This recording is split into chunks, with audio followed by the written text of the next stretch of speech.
Hello friend, welcome to my channel. इस video में पढ़ने वाले हैं इंग्लिश के सभी प्रीवियस क्वेश्चन जो आपके लिए बहुत यूज़फुल रहने वाले हैं। सो आप एंड तक बने रहें और वीडियो को ज़्यादा से ज़्यादा शेयर करें। First question which part in the following sentence is wrong. Wrong sentence देखना है कौन सा इसमें से। Wrong, Ram told me that he does not know me. Ram told me that he does not know me. BSTC 2013 में पूछा गया question है।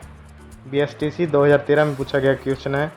इसका करेक्ट आंसर क्या हो सकता है? अपने माइंड में गैस करो, क्या होगा इसका करेक्ट आंसर। इसका करेक्ट आंसर होगा डज नॉट।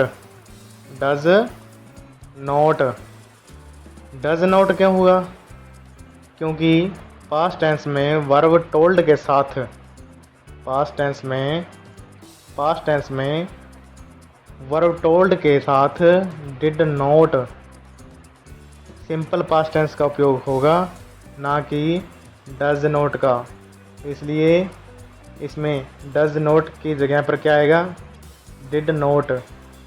क्या आएगा? डिड नॉट आएगा। Next, death rate from cancer that has fallen in the past 20 years. Death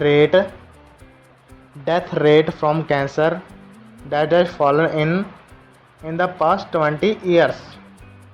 ये BSTC 2009 में पूछा गया क्वेश्चन है। ये BSTC 2009 में पूछा गया क्वेश्चन है ये।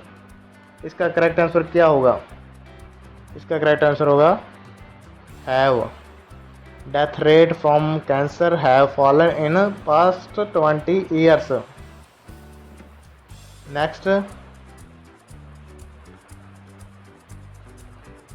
Next, he went to mall dash.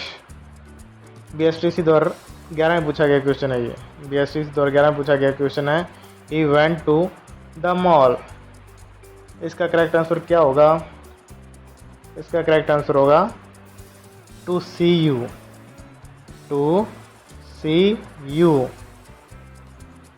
You. Simple past की वर्ब वेंट, गया। वेंट क्या है? सिंपल पास्ट की वर्ब है।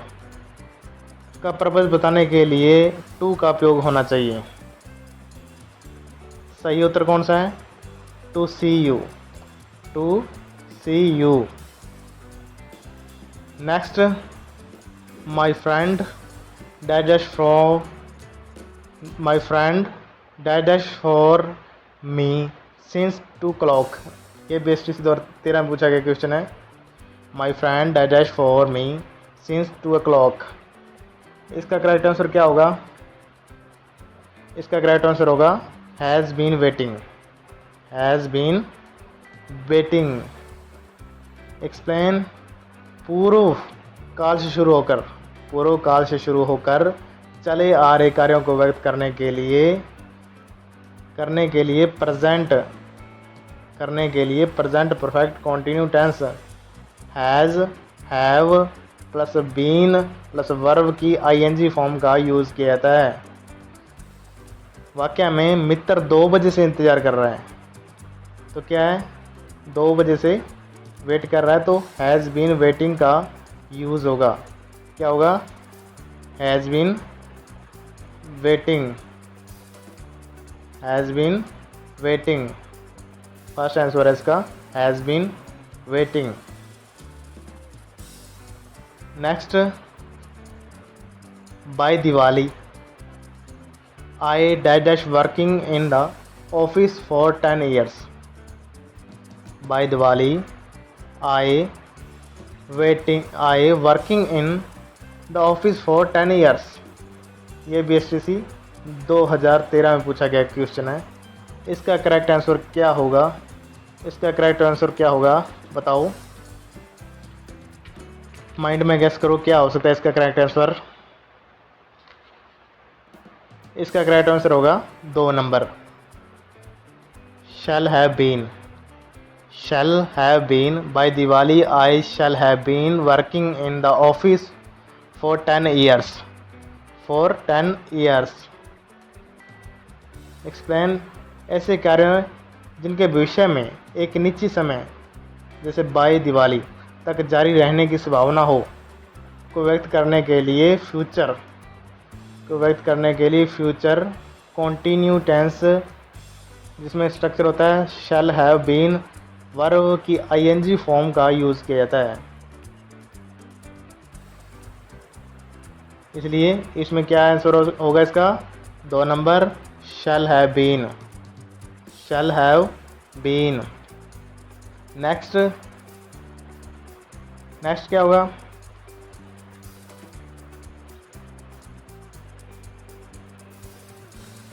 When Mr. Singh dash the baby cry, she ran to pick him.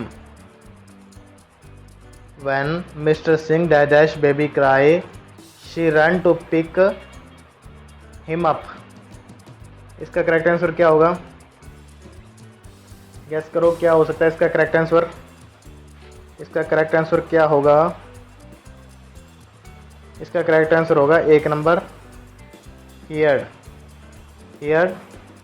इसका करेक्ट आंसर है When Mr. heard the baby cry, she ran to pick up. इसमें past tense में 2 वाक्य है जो कंजक्शन when से जुड़े हैं, अतः दोनों में वर्ब की सेकंड फॉर्म प्रयुक्त होगी।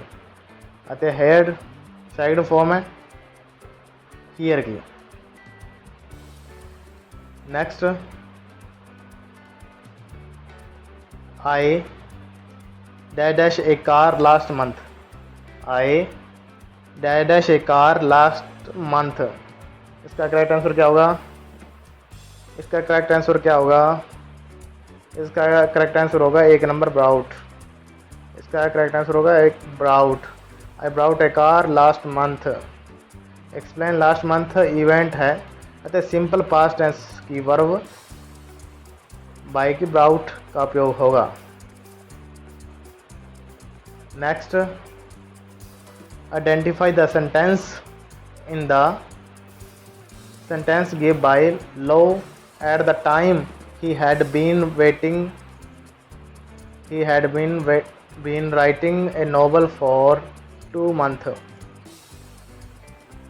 At the time he had been writing a novel for 2 months. इसका करेक्ट आंसर क्या होगा? गैस करो।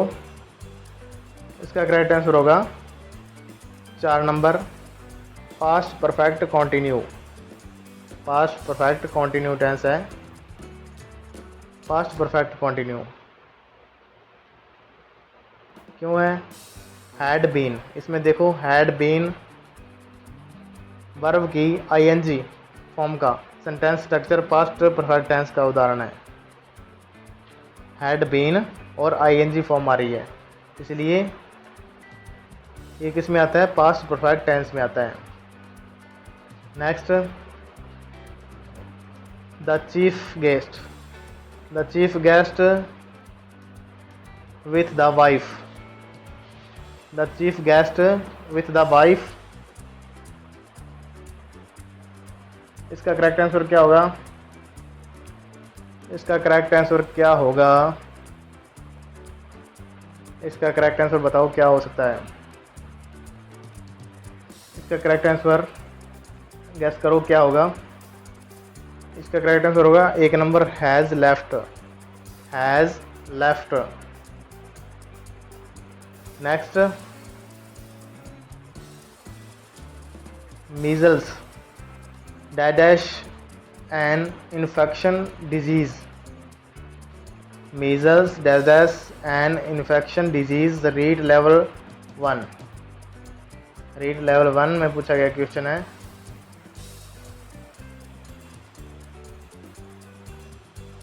इसका करेक्ट आंसर क्या होगा? इसका करेक्ट आंसर क्या होगा? इसका correct answer 2 number, is. Measles क्या है? इज़, इसका करेक्ट आंसर क्या होगा? Measles. Is an infection disease, measle is an infection disease. किसी भी बीमारी, जगह, खेल, व्यक्ति, भाषा के नाम सब्जेक्ट के रूप में दिया गया हो तो वह हमेशा सिंगुलर होता है। सिंगुलर के साथ इज़ का उपयोग होगा, इसलिए इसका करेक्ट आंसर क्या होगा? Is. Next, my friend and his father dash dash meeting us tomorrow. My friend and his father dash dash meeting us tomorrow. इसका करेक्ट आंसर क्या होगा? इसका करेक्ट आंसर क्या होगा? इसका करेक्ट आंसर होगा 2 नंबर, आर। 2 number, are. उपयुक्त वाक्य है प्रेजेंट कंटिन्यू में बहुवचन है, अतः आर का यूज़ किया जाएगा। आर का यूज़ किया जाएगा। The phrase have come to close, many doctor have come to conclusion is in, many doctors have come to the conclusion is in। इसका करेक्ट आंसर क्या होगा? इसका करेक्ट आंसर होगा 3 number, present perfect tense. Present perfect tense, subject plus have plus verb की third form plus object अदार्थ present perfect tense. Next, which of the following is correct, which of the following is correct. इसका correct answer क्या है? इसका correct answer होगा 3 number, I hope he will success in his work. I hope he will success in his work। Next, he was walking along the road when she dash him, इसका correct answer होगा 1 number, met. दोनों sentence simple past tense से संबंधित है, अतः verb की second form met का use किया जाएगा। Next, she dash the right answer, she dash the right answer, no. First answer इसका करेक्ट आंसर होगा वर्तमान काल सिंपल प्रेजेंट का, अतः वर्ब की फर्स्ट फॉर्म लगेगी, क्योंकि शी वर्ब की थर्ड पर्सन सिंगुलर है। शी क्या है? थर्ड पर्सन सिंगुलर है, इसलिए क्या होगा? इसका करेक्ट आंसर होगा 1 number, she know the right answer, she know the right answer. इसका करेक्ट आंसर है